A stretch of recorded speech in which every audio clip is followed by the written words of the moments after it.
بسم اللہ الرحمن الرحیم۔ السلام علیکم ناظرین، میرا خیال ہے سب سے پہلے سائفر کے اوپر تھوڑی بات کر لیں۔ میں نے اس کے اوپر کبھی تفصیل سے بات نہیں کی، ویسے سرسری کئی دفعہ ذکر کر چکا ہوں اور اس کا میں نے احاطہ ہی کیا ہوا ہے۔ یہ مقدمہ جب سے درج ہوا ہے، آپ نے دیکھا ہوگا کہ عمران خان صاحب کے خلاف جو باقی مقدمات ہیں وہ ثانوی حیثیت اختیار کر گئے ہیں۔ اس مقدمے کے درج ہونے سے پہلے بہت ساری چیزیں چل رہی تھی۔ توشہ خانہ کیس تھا یا ریاض ملک کے ساتھ ان کی ٹرانزیکشن تھی، جو انہوں نے 460 کنال زمین لی تھی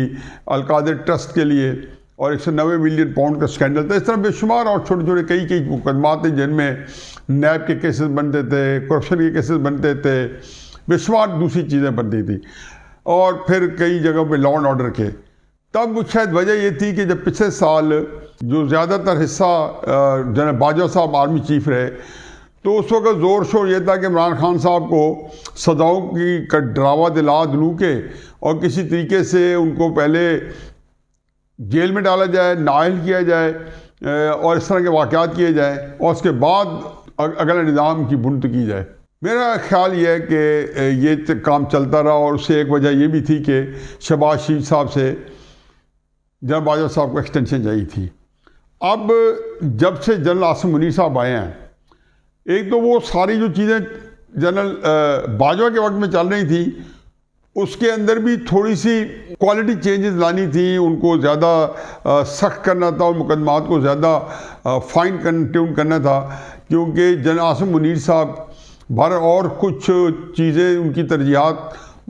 تھیں اور وہ عمل درآمد کر پاتے نہ کر پاتے، لیکن عمران خان صاحب کو ان کیسز میں جو پیچھے ان کے کیسز جو ایک تسلسل آ رہا تھا توشہ خانہ کے اوپر یا اس کے اوپر القادر ٹرسٹ کے اوپر یا اس طرح کے، تو ان کے اندر انہوں نے سوچا کہ سختی لا کے اور اس کے سزائیں دلائی جا سکیں۔ وہ چونکہ پاکستان کے عدالتی نظام کے اندر چلنی تھی اور باقی بھی چیزیں عدالتی نظام میں چلنی تھی، سارے مقدمات اس میں طوالت کا شکار بھی ہو رہے تھے، کچھ عدالتیں بھی اس کے اندر پوری کوآپریٹ نہیں کر رہی تھی، جنرل بندیال صاحب کی عدالت بھی تھی،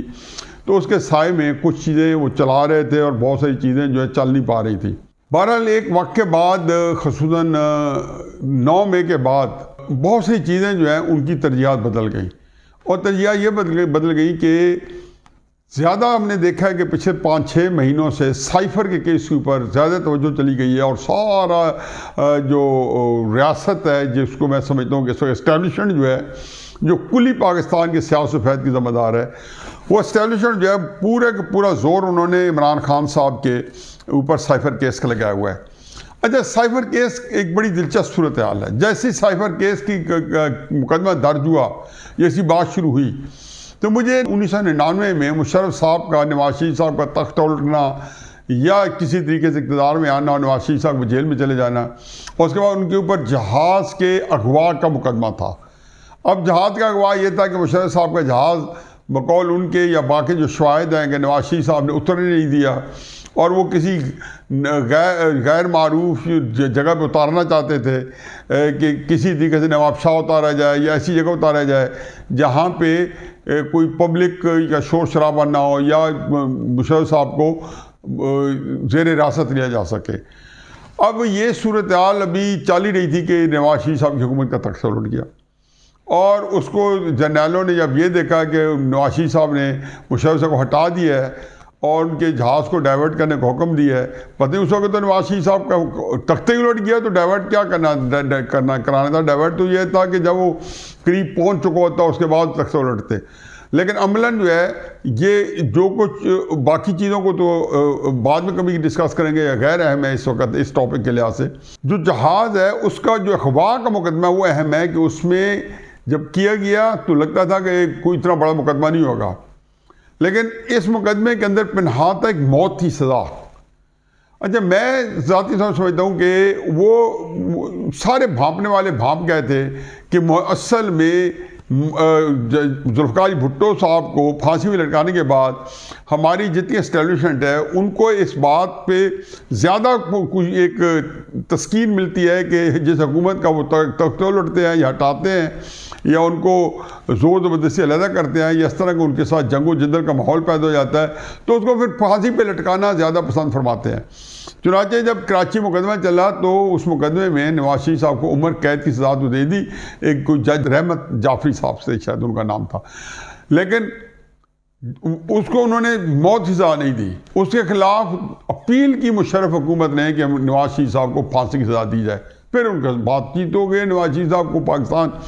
سے جو ہے جانا پڑ گیا اور انہوں نے جلابطری کی زندگی جو ہے سعودی عربیہ میں بہت سی پابندیوں کے ساتھ قبول کی اور مشرف کے ساتھ ایک وعدہ کر کے چلے گئے۔ اب ایگزیکٹلی یہی اسی سینیریو میں جب سائفر کا آیا تو میں بغیر الفاظ چبائے جیو کے پروگرام میں بھی جہاں بڑی کم سپیس ہے اور اپنے کالم میں بھی میں ایک مختلف طریقوں سے اس کو اشارتاً قاعدہ بتاتا رہا کہ اصل میں سائفر کے اندر ایک چیز ہے کہ جس میں موت کی سزا بھی ہے، اور مجھے لگتا یہ ہے کہ کہیں پہ اس کو نہ ٹریگر کریں عمران خان صاحب کے خلاف اور اس سزا کے لیے مقدمے کو نہ چلایا جائے۔ ابھی یہ بات میں کر ہی رہا تھا کہ مجھے کئی وکلاء نے یا کئی ایک بندوں نے کہا جی کہ جو دفعہ لگائی ہے وہ تو عمر قید کی سزا تک ہے، تو میرا ایک ہی موقف تھا، یہ میرے خیال میں جیو کے پروگرام میں یا کسی ٹی وی چینل پہ مجھ سے یہ سوال کیا گیا، تو میں نے کہا کہ بات یہ کہ ایز لانگ ایز وہ ایک سزا آفیشیل سیکرٹ ایکٹ کے تحت اس کی بریچ پہ، اس کی خلاف ورزی پہ اگر ایک سزا آتی ہے تو یہ سزا ان کو الٹیمیٹلی وجہ سائفر کے مقدمے کو پہلی ترجیح دے کے فٹافٹ اس کو چلانا، اس کے اوپر زیادہ توجہ دینا یا فوکس کرنا، تو یہ ادھر ہی جا رہے ہیں۔ کیا ہو سکے گا، ہو پائے گا نہیں پائے گا کیونکہ ہمارے یہاں عدالتیں موجود ہیں،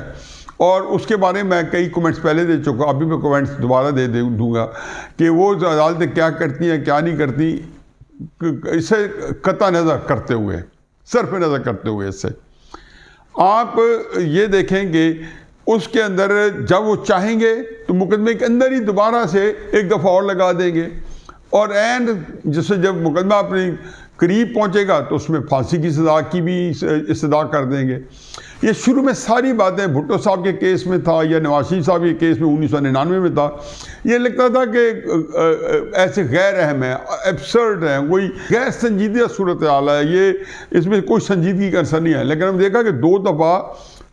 بھٹو صاحب پھانسی لگ گیا، نواز شریف کو آلموسٹ قریب پہنچا دیا گیا کیونکہ مارشل لا کا زمانہ تھا، عدالتیں بڑی پابند تھی، اور اس کے اندر انہوں نے جو جج خلاف ورزی کرتا اس کو وہ گھر بھیج دیتے، نئے جج بناتے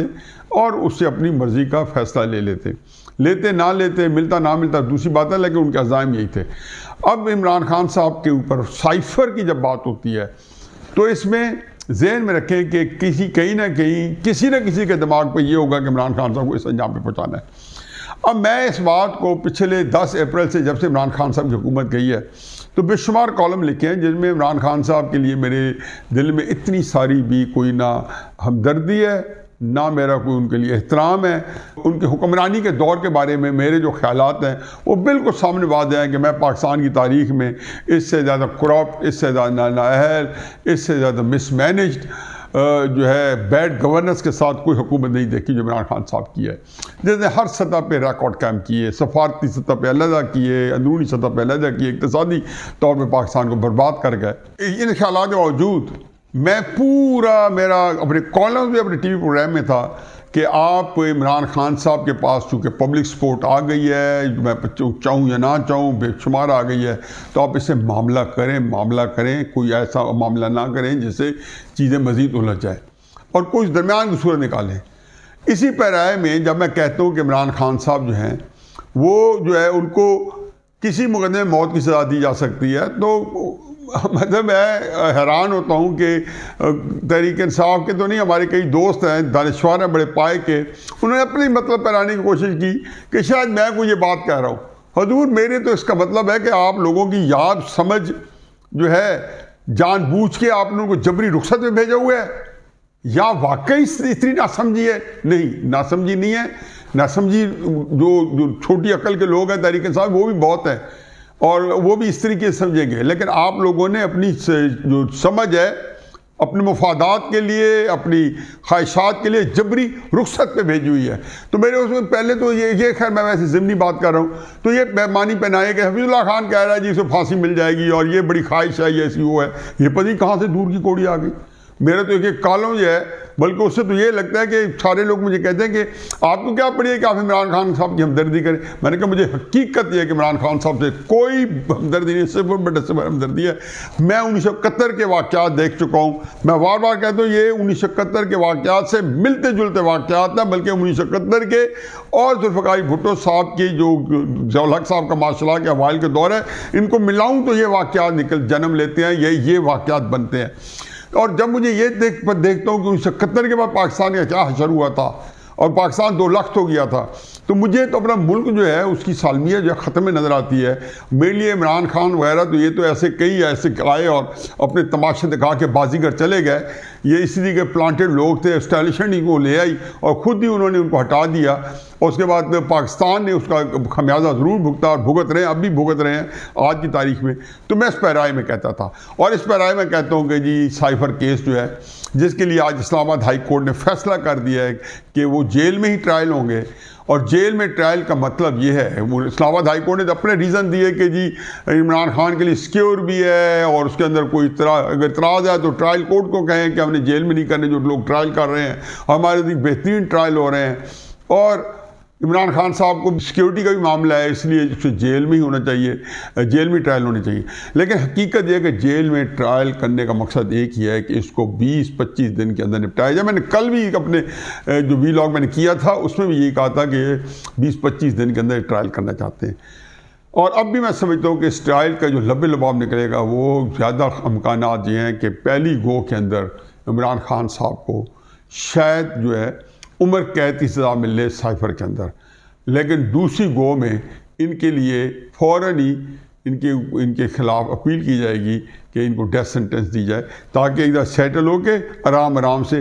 اور اس کے لیے اگر سپریم کورٹ یا ہائی کورٹ رکاوٹ بنے، اس کے اندر جو سزا کو بڑھانے کے لیے یا کوئی ایسی اپیل آتی ہے عمران خان صاحب کی طرف سے یا اسٹیبلشمنٹ کی طرف سے، تو اگر یہ رکاوٹ بنے تو میں دوبارہ دوہرا دوں کہ سپریم کورٹ اور ہائی کورٹ کو بھی حرف غلط طرح مٹا دیا جائے گا۔ اس وقت ارادے ان کے اٹل ہیں، ہمارا ان کا عزم صمیم ہے اسٹیبلشمنٹ کا، لیکن ذہن میں رکھیں کہ یہ اس طرح کے واقعات کے بعد مملکتیں جو ہوتی ہیں وہ ٹھہر نہیں سکتی۔ پہلے بھی ریاست پاکستان کا بیڑا غرق اس کے سیاسی عدم استحکام کی وجہ سے ہوا ہے، اور اس قسم کے واقعے کے بعد خدا نہ خواستہ یہ لڑائی جب اس لیول تک، اس نیچ تک پہنچ جائے گی، تو سمجھیں کہ پھر مملکت کا خدا حافظ مملکت بچ نہیں پائے گی۔ جو کوئی کسی کا مکو ٹھپنا چاہتا ہے وہ ممکن رہے گا، لیکن مملکت بچ نہیں پائے گی۔ اس لیے میرے تو دلی خواہش ہے کہ کہیں پہ کوئی کچھ لو اور کچھ دو اسٹیبلشمنٹ کے لیے اور عمران خان صاحب کے لیے، تو ایسے معاملہ فہمی ہو جائے تو بہتر ہے۔ باقی جو سیاستدان ہیں، سیاسی پارٹی ہیں، وہ اس وقت irrelevant ہے، اور وہ جب آئیں گی تو خواہ مخواہ اپنے اوپر بہت سارے الزامات لے لیں گی جو انہوں نے عمران خان صاحب کے خلاف کمٹ نہیں کیے، جو کہ ان کے گلے پڑ جائیں گے، ان کو اون کرنا پڑ جائے گا، کیونکہ اسٹیبلشمنٹ کے ساتھ اس وقت جو بھی بندہ ان سے حکومت لے گا اس کے مطابق اس کا خمیازہ بھی بھگتنا پڑے گا آنے والے دنوں میں۔ بڑی ایک کمپلیکس سچویشن ہے، انگریزی میں کہتے ہیں catch-22 سچویشن،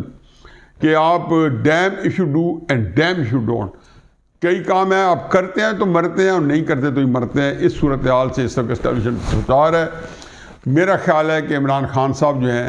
وہ سال 1.5 سال جو ان کو اسٹیبلشمنٹ نے پالا پوسا، اقتدار کے بعد کی بات کر رہا ہوں، اس سے پہلے تو پوسا ہی پوسا طریقے سے رکھا جناب باجوہ نے اپنے مقاصد کے لیے، اس وقت عمران خان صاحب نے کمال مہارت سے پوری ریاست پاکستان کو اپنی گرفت میں، اپنے پنجوں میں، شکنجے میں پھنسا لیا ہے، اور میرا خیال ہے کہتے ہیں کہ خود تو ڈوبے ہیں صنم، تم کو بھی لوگ ڈوبیں گے، والی کیفیت ہے۔ اللہ تعالیٰ مملکت پر رحم فرمائے۔ وما علینا الا البلاغ۔